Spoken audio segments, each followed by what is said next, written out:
নৈহাটি ব্রাত্যজনের 10 বছর পূর্তি। Academy of Fine আর্টসে নাট্যোৎসব। আজ থেকে 6 দিন ধরে চলবে নাটকের উৎসব। বিশিষ্ট নাট্য ব্যক্তিত্বকে সম্মান তুলে দেওয়া হবে। মঞ্চস্থ হবে একাধিক নাটক। উৎসবের তত্ত্বাবধান, প্রচার এবং ব্যবস্থাপনায় থাকছে এডি পিক্স প্রোডাকশন। নৈহাটি ব্রাত্যজনের এই উদ্যোগ নাট্যজগৎ এবং সংস্কৃতির ক্ষেত্রে এক গুরুত্বপূর্ণ পদক্ষেপ। উৎসবে উপস্থিত থাকবেন রাজ্যের একাধিক মন্ত্রী থেকে নাট্য ব্যক্তিত্ব। নাট্যোৎসব নিয়ে উচ্ছ্বসিত সাংসদ ও নাট্য ব্যক্তিত্ব। নাটকের পরতে পরতে ফুটে উঠবে জীবনের গল্প। আগামী 25 থেকে 30 এপ্রিল 6 দিনের নাট্য মহোৎসব, 11টি নাটক, গন্তব্য একটাই, academy of fine arts.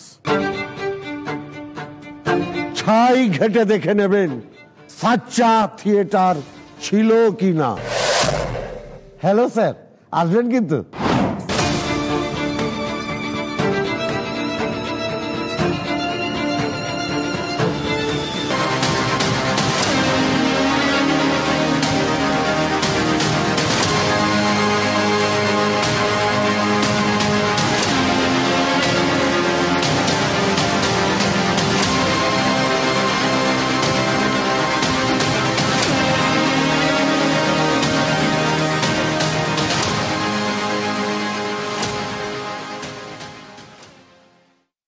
Academy of Fine আর্টসে Naihati ব্রাত্যজনের 10ম বর্ষ পূর্তি উপলক্ষে দেবশঙ্কর হালদার, দেবাশিস রায় এবং নৈহাটি ব্রাত্যজন, যেহেতু আমি দীর্ঘদিন 10 বছর অভিনয় করি, আমার নামে ডেডিকেট করে একটা নাট্যোৎসবের আয়োজন করা হয়েছে।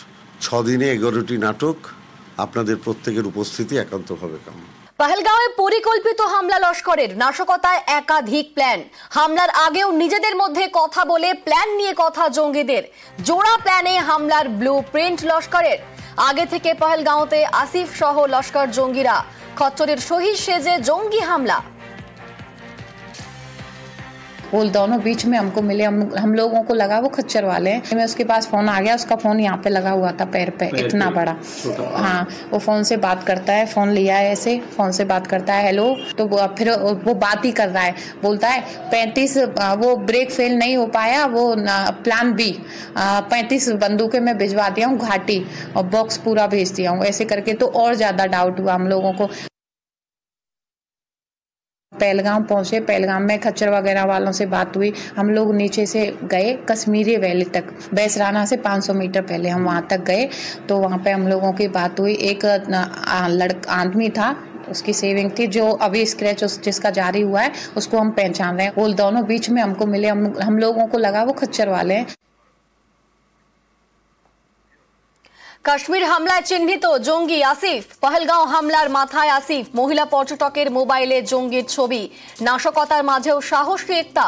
হামলার সময় পহেলগাঁওয়ে একতা তিওয়ারি। শহীদ সেজে একতার কাছে জঙ্গি আসিফ। মোজা থেকে ফোন বের করার সন্দেহ। বিপদ বুঝেও আসিফের ছবি তোলেন একতা।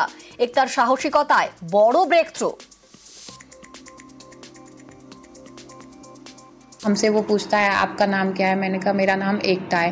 बहुत नॉर्मल तरीके से बात कर रहा था। हमसे वो बार बार बोल रहा था आप कुरान पढ़े हो कि नहीं, कुरान पढ़ो। मैं बोली वो तो उर्दू में है, मैं कभी नहीं पढ़ी, मुझे उर्दू नहीं आती। तो बोले हिंदी में भी है, वो हिंदी में पढ़ो। ये फोटो हम लोगों ने लिया है, ये वाला, यही हमसे कुरान की बात कर रहा था और यही मेरे से ये बोला था कि आप कितने लोग हैं आपके साथ, हिंदू हैं कि मुस्लिम हैं। तो मैंने झूठ बोला था कि मेरे साथ जितने भी लोग आए वो मुस्लिम आए, क्योंकि मेरे को इसके इरादे सही नहीं लग रहे थे। तो मैं अपने पति से इशारों से की उसकी फोटो लेने के लिए। জঙ্গি হামলার প্রতিবাদে ধর্মত্যাগ। পহেলগাঁওয়ে হামলার প্রতিবাদে ইসলাম ত্যাগ শিক্ষকের। উত্তর 24 পরগনার বাদুড়িয়ার শিক্ষক সাবির হোসেন।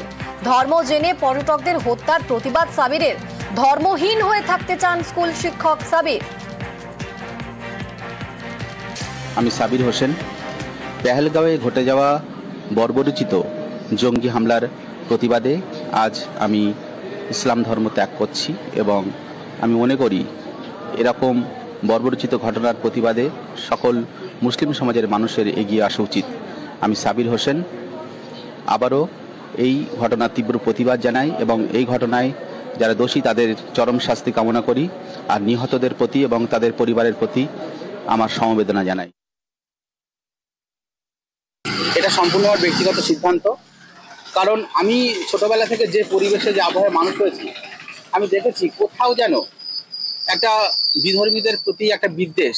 আমরা সবসময় বলি জঙ্গিদের কোনো ধর্ম হয় না, তারা কিন্তু সেই ধর্মীয় দৃষ্টিকোণটাকে কিন্তু ব্যবহার করেছে এবং সেখানে তারা ধর্ম জিজ্ঞাসা করে করে মানুষকে হত্যা করেছে। সেই মুম্বাই হামলা থেকে শুরু করে বিভিন্ন জঙ্গি হামলা, সেখানে একটি বিশেষ ধর্মের মানুষ কিন্তু জড়িত এবং আমি সেই ধর্মীয় গোষ্ঠীতে বিলং করি।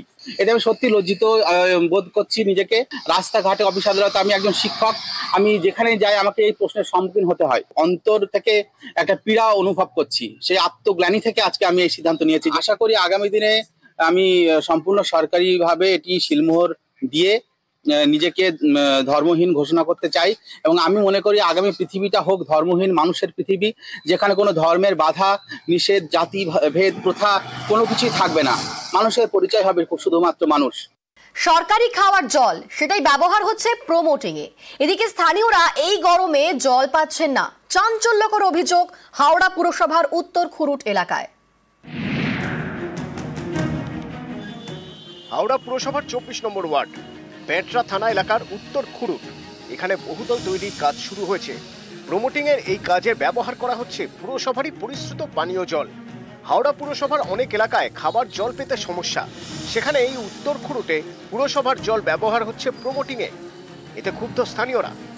পানীয় জল মানে আমরা খেতে পাচ্ছি না, আমরা পাচ্ছি না, উপরন্ত এরকম ভাবে জল, পানীয় জল নিয়ে এরকম হচ্ছে। পৌরসভা থেকে জল দিচ্ছে, তাহলে কোথায় আমরা দাঁড়িয়ে আছি আজকে? পানীয় জল নিয়ে কেউ কাজ করে তো খাবার জল, এটা লোক খেতে পাচ্ছে না, জল আনতে কত কষ্ট হচ্ছে, আর এরা পানীয় জল নিয়ে এরা কাজ করছে। পৌরসভার জানা উচিত তো, কিন্তু এরা তো সবাই, এরা সবকিছু করে রেখেই তো এরা কাজটা করবে, কিন্তু না করেই তো এটা করছে। স্থানীয়দের দাবি উত্তর খুরুট এলাকায় কোনো পুকুর নেই। একটি উৎসবের নামে পুরসভা থেকে জল চাওয়া হয়, তারপর পুরসভার ট্যাঙ্কের জল ব্যবহার হচ্ছে প্রমোটিং এ। লেবার কাজ করছি, জল ছিল না তাই কাজ করছি, বোরিং এর কাজ না, খাচ্ছি, বোরিং হচ্ছে, সবকিছু হচ্ছে। প্রমোটার ঘনিষ্ঠ সঞ্জয় মাঝির দাবি হাওড়া পুরসভা এলাকায় বহুতল নির্মাণে বেনিয়মই নাকি নিয়ম। এখানে তো G+2 এর বেশি প্ল্যান হওয়ার কথা না। G+3 G+4-5 হবে তখন সিএ তো G+1 স্যাংশন পে 7 তলা বিল্ডিং হয়েছে। সব অবৈধ মানে কি আবার বৈধ? তো অবৈধ হবে মানে তো আগে তুমি তো বলেই দিলে, তাহলে অবৈধ হচ্ছে, আর কিছু করার নেই। অবৈধ হচ্ছে না। সরকারি পানীয় জল এভাবে অপচয় হচ্ছে। পেটরা থানায় খবর দেন স্থানীয়রা। ঘটনাস্থলে পুলিশ পৌঁছতেই পালিয়ে যান নির্মাণ কর্মীরা। এরকম যদি কেউ করে থাকে, এটা তো সম্পূর্ণ নিয়ম বহির্ভূত কাজ। মানে একজন দুজন যেই এর মধ্যে থাকুক না কেন, তাকে আমরা ইমিডিয়েট তার বিরুদ্ধে যা ডিসিপ্লিনারি, মানে সব থেকে স্ট্রিক্টেস্ট যে ডিসিপ্লিনারি অ্যাকশন নেওয়া দরকার, আমরা সেটা তার বিরুদ্ধে নেব যদি এরকম কেউ ঘটিয়ে দেয়। 24 নম্বর ওয়ার্ডে এখানে একটি বিল্ডিং হচ্ছে, যেই বিল্ডিং এ ব্যবহার করা হচ্ছে হাওড়া পুরসভার পানীয় জল। তবে এই বিল্ডিং এর বিরুদ্ধে বা বিল্ডিং যে মালিক, তার বিরুদ্ধে কি পদক্ষেপ নেয় হাওড়া পুরসভা, তা এখন সময়ের অপেক্ষা। ক্যামেরা রাজু ভুইয়ার সঙ্গে দেবাশিস চক্রবর্তী, নিউজ 18 বাংলা, হাওড়া।